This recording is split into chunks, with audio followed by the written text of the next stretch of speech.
اذان کے وقت ہمیں کیا کرنا چاہیے اور کیا نہیں؟ اسلام نے ہمیں اذان کے وقت کے کچھ خاص آداب سکھائے ہیں جنہیں فالو کر کے ہم اللہ کی رضا حاصل کر سکتے ہیں۔ تو آخر وہ آداب کیا ہے؟ اذان کا جواب کیسے دے اور اذان سننے کے بعد کون سی دعا پڑھے؟ انہی سب سوالوں پر آج ہم بات کریں گے۔ السلام علیکم اینڈ ویلکم ٹو مائی اندر ویڈیو۔ اذان ایک بلاوا ہے اللہ کی عبادت کے لیے۔ یہ نماز کے وقت کی شروعات کا اعلان ہے۔ جب اذان ہوتی ہے تو یہ صرف آواز نہیں ہوتی بلکہ ایک دعوت ہوتی ہے کہ ہم دنیا کے کام سے بریک لے کر اللہ کے حضور سجدہ کریں۔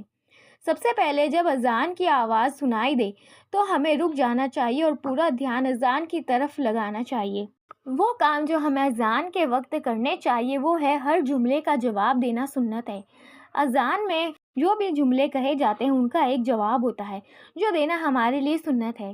جیسے مؤذن کہے اللہ اکبر، آپ بھی کہے اللہ اکبر۔ ہر لفظ کا جواب دینا ایک عبادت ہے۔ اب بات کرتے ہیں کہ اذان کا جواب کیسے دیں۔ جب مؤذن کہے اللہ اکبر یعنی اللہ سب سے بڑا ہے، اللہ سب سے بڑا ہے، تو ہمیں بھی جواب میں کہنا ہے اللہ اکبر اللہ اکبر۔ دوسری بار جب کہے اشہد ان لا الہ الا اللہ، میں گواہی دیتا ہوں اللہ کے سوا کوئی معبود نہیں، تب ہمیں بھی کہنا ہے اشہد ان لا الہ الا اللہ، اشہد ان محمد رسول اللہ، میں گواہی دیتا ہوں کہ محمد صلی اللہ علیہ وآلہ وسلم اللہ کے رسول ہے، تو جواب میں کہنا ہے اشہد ان محمد رسول اللہ۔ جب کہے حی علی الصلاۃ، آؤ نماز کی طرف، تب کہنا ہے لا حول ولا قوۃ الا باللہ، یعنی اللہ کے سوا کوئی طاقت اور معبود کا ذریعہ نہیں۔ جب کہے حی علی الفلاح، آؤ کامیابی کی طرف، تب کہنا ہے لا حول ولا قوۃ الا باللہ۔ جب واپس کہے اللہ اکبر، تب ہمیں یہی جواب دینا ہے اللہ اکبر اللہ اکبر۔ جب کہے لا الہ الا اللہ، تب ہمیں بھی یہی کہنا ہے لا الہ الا اللہ۔ ایسے ہمیں اذان کا جواب دینا ہے اور اذان ہونے کے بعد ہمیں اذان مکمل ہونے کی دعائیں پڑھنی ہوتی ہے۔ اب بات کرتے ہیں اذان کی ہسٹری، یعنی اذان دینے کی شروعات کب اور کیسے ہوئی۔ اسلام کے شروعاتی دنوں میں نماز کے وقت کا اعلان کرنے کے لیے ایک طریقہ تلاش کیا گیا۔ نبی کریم محمد صلی اللہ علیہ وآلہ وسلم اور ان کے صحابہ اس بارے میں مشورہ کرتے تھے۔ کئی طریقے ڈسکس کیے گئے۔ کچھ لوگوں نے سجیسٹ کیا کہ گھنٹی بجا کر نماز کا وقت بتایا جائے، جیسے کچھ مذہب کرتے ہیں۔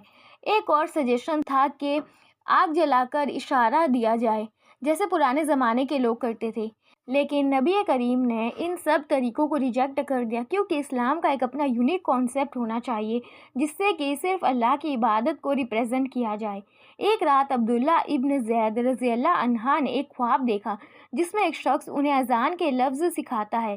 جب انہوں نے اپنا یہ خواب نبی کریم کو بتایا تو نبی نے اس خواب کو حق سمجھا اور کہا کہ یہ اللہ کی طرف سے ہدایت ہے۔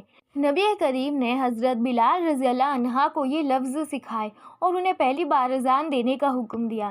بلال رضی اللہ عنہ کی آواز میٹھی اور بلند تھی اور ان کا ایمان مضبوط تھا، اسی وجہ سے انہیں اسلام کا پہلا مؤذن یعنی اذان دینے والا بنایا گیا۔ حضرت بلال رضی اللہ عنہ کا اذان دینا مسلمانوں کے لیے ایک مثال بن گیا۔ قرآن پاک میں اذان کا ڈائریکٹ ذکر ایک حکم کے طور پر نہیں لیکن اس کی طرف اشارہ ضرور ہے۔ سورہ الجمعہ میں فرمایا گیا، جب جمعہ کے دن اذان دی جائے تو اللہ کی یاد کے لیے دوڑ کر آؤ اور خرید و فروخت چھوڑ دو، یہ تمہارے لیے بہترین ہے اگر تم سمجھتے ہو۔ اس آیت سے پتہ چلتا ہے کہ اذان ایک ریمائنڈر ہے جو دنیا کے کام سے رک کر عبادت کی طرف بلاتا ہے۔ نبی کریم نے اذان کی اہمیت اور آداب کے بارے میں بہت سی حدیثوں میں فرمایا ہے، جیسے اذان کا جواب دینا، اور جب اذان ہوتی ہے تو شیطان دور بھاگ جاتا ہے اور اذان ختم ہونے کے بعد واپس آتا ہے۔ صحیح بخاری۔ جو شخص اذان سن کر اس کا جواب دیتا ہے اس کے لیے جنت واجب ہو جاتی ہے۔ اذان کے بعد دعا کبھی رد نہیں ہوتی، اسی لیے اذان کے بعد ہمیں دعا کرنی چاہیے۔ اسے اقامت کا وقت بھی کہتے ہیں۔ جب اذان مکمل ہو جائے اور نماز کے لیے جانا ہو، اس کے بیچ کا وقت اقامت کا ہوتا ہے جو بہت ہی اہمیت رکھتا ہے۔ اس وقت ہمیں دعائیں کرنی چاہیے۔ اذان کا جواب دینا ایک سنت اور ثواب کا عمل ہے جو ہر مسلمان پر واجب نہیں لیکن بہت ضروری ہے۔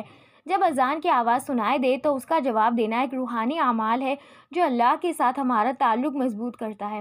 اگر یہ سوال آپ کے من میں ہے کہ اذان کا جواب دینا کیوں ضروری ہے تو سنیں۔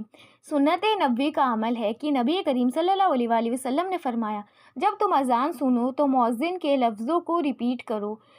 نبی کریم نے یہ بھی فرمایا کہ جو شخص اذان کے لفظوں کا جواب دیتا ہے اس کے لیے جنت واجب ہو جاتی ہے۔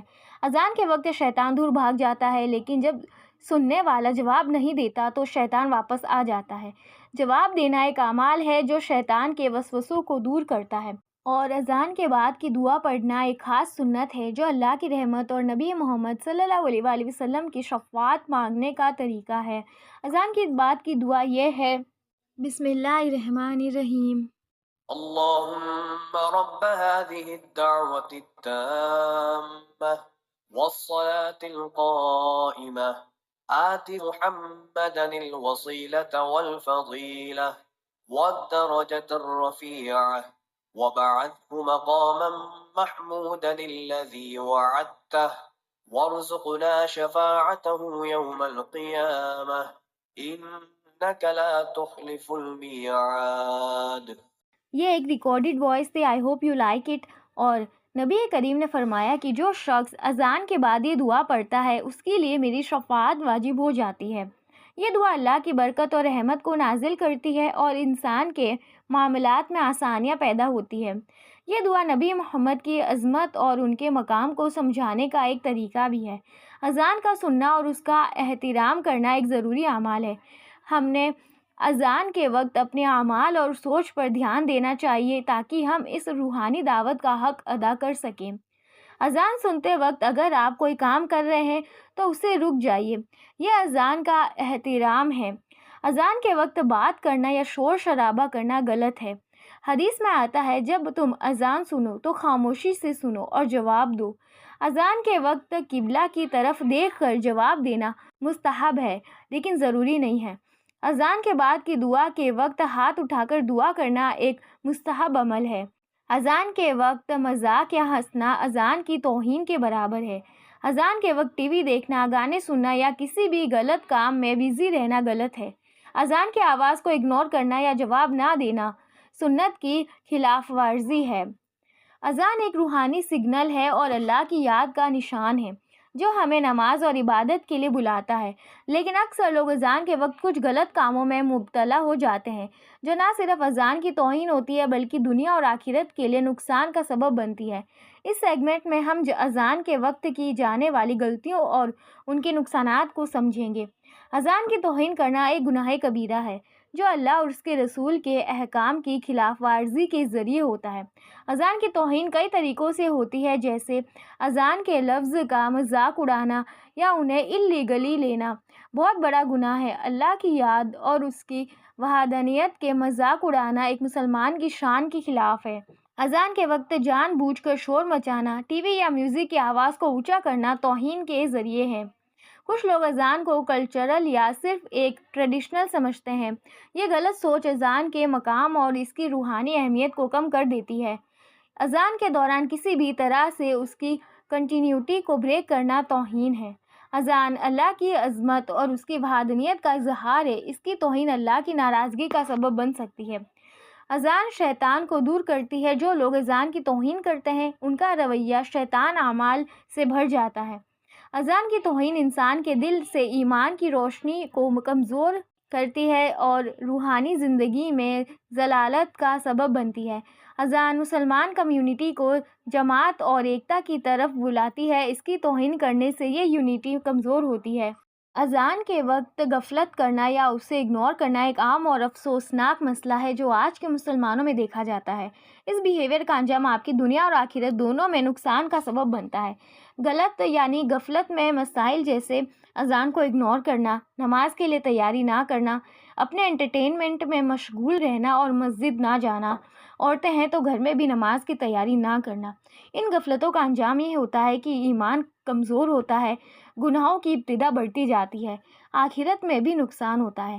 نبی محمد نے فرمایا، جو شخص اذان کا جواب نہیں دیتا اس کا اعمال اللہ کے حضور ناقص ہوتا ہے۔ اذان مسلمان کمیونٹی کو یونٹی اور عبادت کے لیے بلاتی ہے۔ غفلت اس یونٹی اور کنیکشن کو کمزور کر دیتی ہے۔ اذان کو لے کے کچھ مسکنسیپشنز بھی ہے، جیسے اذان صرف نماز کا ریمائنڈر ہے، صرف مسجد میں اذان کا اعمال ہوتا ہے، اذان کا میوزک سے مقابلہ بھی کرتے ہیں۔ کچھ لوگ اذان کی آواز کو صرف ایک آواز یا بیک گراؤنڈ نوائز سمجھ کر اگنور کرتے ہیں، جو اذان کی توہین کے برابر ہے۔ نان مسلمز کے لیے اذان بے معنی ہے۔ یہ سوچ غلط ہے۔ اذان اللہ کی عظمت اور اس کی دعوت کا پیغام ہے، جو دنیا کے ہر شخص کے لیے ہے، چاہے وہ مسلمان ہو یا نہیں۔ اذان صرف فرض نمازوں کے لیے ہے۔ اکثر لوگ سمجھتے ہیں کہ اذان صرف فرض نمازوں کے لیے ہوتی ہے، حالانکہ اذان عید کی نماز اور جمعہ اور کچھ خاص موقع پر بھی دی جا سکتی ہے، جیسے بچے کی پیدائش پر اذان دی جاتی ہے۔ ان مسکنسیپشن کا انجام یہ ہوتا ہے کہ اذان کی اہمیت کمزور ہوتی جاتی ہے، عبادت سے دور ہوتے جاتے ہیں اور کمیونٹی ڈویژن بھی بڑھتا ہے۔ آپ شیطان کے وسوسوں میں مبتلا ہو سکتے ہیں، اسی لیے ہمیں ہمیشہ اذان کا ادب کرنا چاہیے اور اذان کا جو توہین کرے ان کاموں سے، ان باتوں سے دور رہنا چاہیے۔ اذان کا ثواب صرف اس دنیا تک محدود نہیں بلکہ آخرت میں بھی اس کا اثر ہے۔ حدیث کے مطابق نبی کریم صلی اللہ علیہ وآلہ وسلم نے فرمایا، جس شخص نے اذان کا جواب دیا اس کے گناہ معاف کر دیے جاتے ہیں۔ اذان کے لفظ انسانی روح کو اللہ کی وحدانیت اور نبی کریم کی رسالت کی یاد دلاتے ہیں۔ یہ پیغام آخرت میں انسان کے لیے نجات کا ذریعہ بنے گا انشاءاللہ۔ اذان کے وقت شیطان دور بھاگ جاتا ہے، جو انسانی روحانیت اور عبادت کے لیے آسانی پیدا کرتا ہے۔ اس ویڈیو کے ذریعے اذان کی روحانیت، ثواب اور اہمیت کو سمجھایا گیا۔ ہم نے ہر پہلو جیسے اذان کا آداب، اس کا جواب، غلطیاں اور حکمت پر بات کی۔ اذان صرف ایک عبادت نہیں بلکہ زندگی کا ایک نظام ہے جو سکون اور برکت کا سبب بنتا ہے۔ اذان کے وقت اپنے کام روکے اور جواب دے۔ دعا کرے کہ اللہ ہمیں اس اعمال کا ثواب اور آخرت میں کامیابی دے، آمین۔ اذان کی عزت کرنا ہر مسلمان کا فرض ہے۔ تو آئی ہوپ آپ کو یہ ویڈیو پسند آئی ہوگی، اگر ہے تو آپ اسے لائک، شیئر اور چینل کو سبسکرائب ضرور کریں۔